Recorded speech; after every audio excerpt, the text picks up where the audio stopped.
Hello, my name is Catherine York. Student ID number is E3452533, and this is for fall 2020.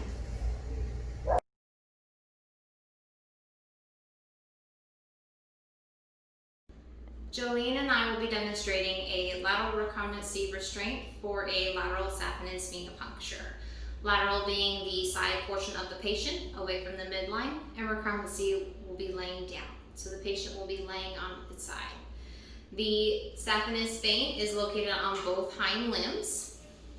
It is proximal to the hock and distal to the stifle. So it's located here on both hind limbs. I'm going to go ahead and begin by getting Jolene into the laying recumbency, laying on her side. So I'll go ahead and grab my hand here against her neck to hold her head against my body for restraint. Adjusting my arm to grabbing her front limb closest to me, as well as her other hind limb. I'm going to go ahead and lay her down on her side, gently rolling her down my body, applying gentle pressure behind her mandible, as well as where her hips are located. To occlude the lateral saphenous vein, I'm going to apply gentle pressure above the stifle or the knee, giving a gentle squeeze to occlude the vein here. The technician will perform the blood draw. Once she is done, I'm going to go ahead and release, applying pressure with my index finger for about 30 seconds, and then releasing. The lateral saphenous vein again runs from the hock to the stifle here, and is located on both hind limbs. To finish, we're going to go ahead and get Jolene up by holding the rear limb here to holding her down. And I'm going to go ahead and change my grip to holding her against me, and I'm going to assist her up. And we are done.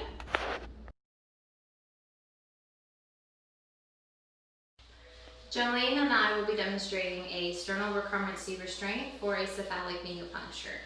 Sternal being the chest portion of the pet, the sternum, and recumbency will be laying down, so the patient will be laying on its chest.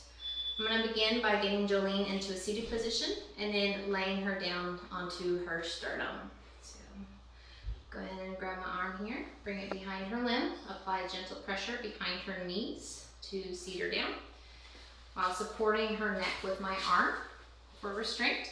And then I'm going to go ahead and grab her front forelimbs here to lower her down, all the way down.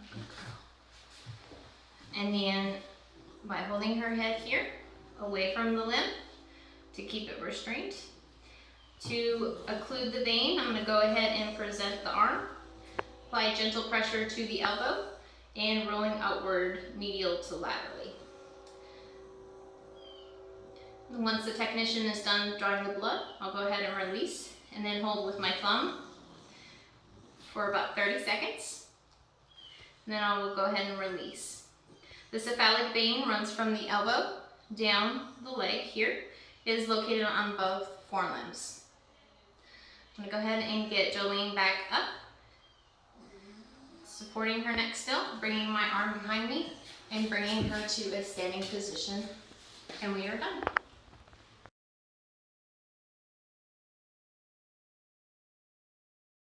NIMS and I will be demonstrating a lateral recumbency restraint for a medial saphenous venipuncture. Lateral being the side portion of the patient, and recumbency will be laying down, so the patient will be laying on its side. Go ahead and begin by getting NIMS into a lateral recumbency. I'm going to scruff behind the neck, supporting his spine along my forearm. I'm going to lay him on his side. Go ahead and grab his hind limb here, tuck his tail as the technician extends the leg. I'm going to do a karate chop motion by gently placing pressure here. The technician will draw the blood.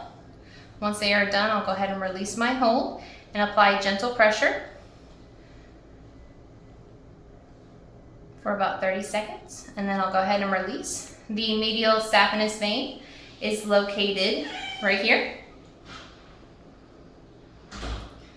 To get Nim safely back up, I'm going to go ahead and pick him up to where he is comfortable. And we are done.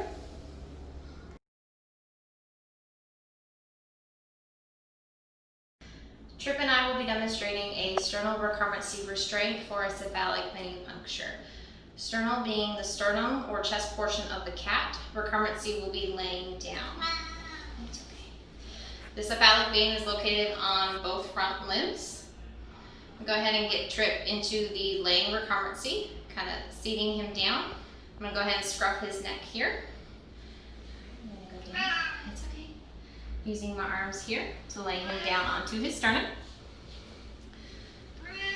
It's okay. It's okay. Go ahead and occlude the vein by extending out the front forelimb, applying gentle pressure to where the elbow is located, rolling medially, laterally to occlude the vein. Once the technician has finished the procedure, I will go ahead and let up, apply gentle pressure with my thumb, and hold it for about 30 seconds. Go ahead and let go. The cephalic vein is located from the elbow down the front limb here, and is located on both front limbs. To finish, go ahead and bring Tripp back up to where he is comfortable. And we are done.